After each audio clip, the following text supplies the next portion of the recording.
जय श्री महाकाल, जय माँ शमशान काली। कैसे हैं आप सभी?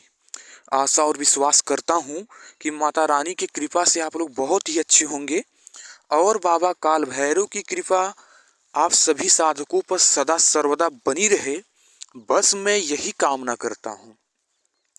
आज मैं सभी साधकों के समकक्ष में तंत्र जगत का एक बहुत ही प्रचंड और बहुत ही पावरफुल स्वयं सिद्ध कबीर दास का मंत्र के विधि विधान के बारे में बताने जा रहा हूं।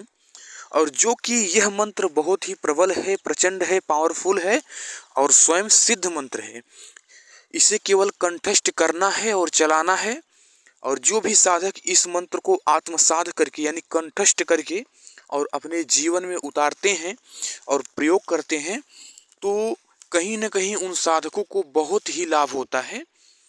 तो जो भी साधक हमारे चैनल पर अभी तक नए हैं, ऐसे साधक हमारे इस चैनल को सब्सक्राइब कर लें और वीडियो को ज़्यादा से ज़्यादा शेयर करें, जिससे जो अभी तक साधक भटक रहे हैं उनके पास तक यह वीडियो पहुंच सके।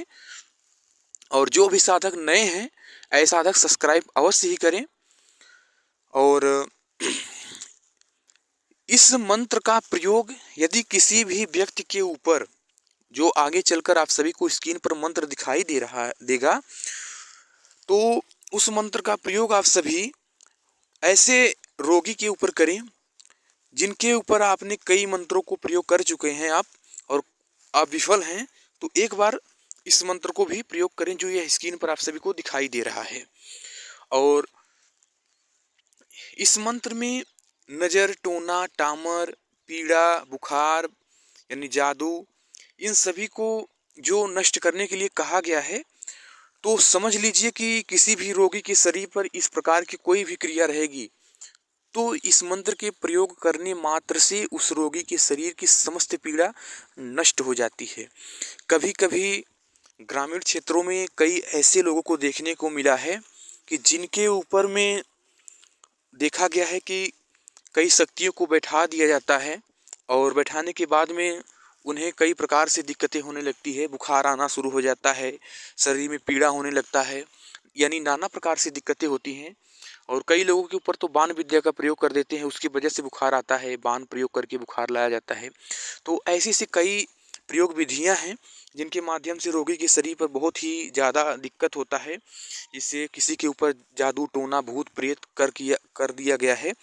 तो इस मंत्र का प्रयोग करने मात्र से उसके शरीर का किया गया समस्त बाधा तुरंत तत्काल नष्ट हो जाता है। तो आपको प्रयोग कैसे करना है, आप लोग ध्यान दीजिए। आप शनिवार या रविवार या फिर मंगलवार के दिन इस मंत्र का आप प्रयोग करेंगे। इन्हीं 3 दिनों में, चाहे जिस दिन करें, तो इन 3 दिनों में ही आप इस मंत्र का प्रयोग करें।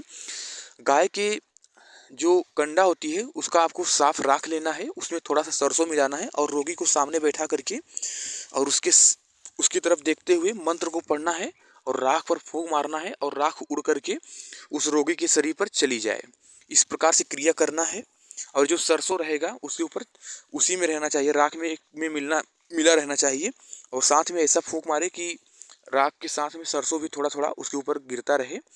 तो देखेंगे अगर प्रचंड है तो 21 बार और नॉर्मल है तो 7 बार आप इस मंत्र का प्रयोग करें। नींबू के माध्यम से सर से लेकर पांव तक उतारा कर सकते हैं और 4 कली में काट कर चारों दिशा में फेंक दें और जल को अभिमंत्रित करके पिला दें इसी मंत्र से, तो रोगी स्वस्थ हो जाता है।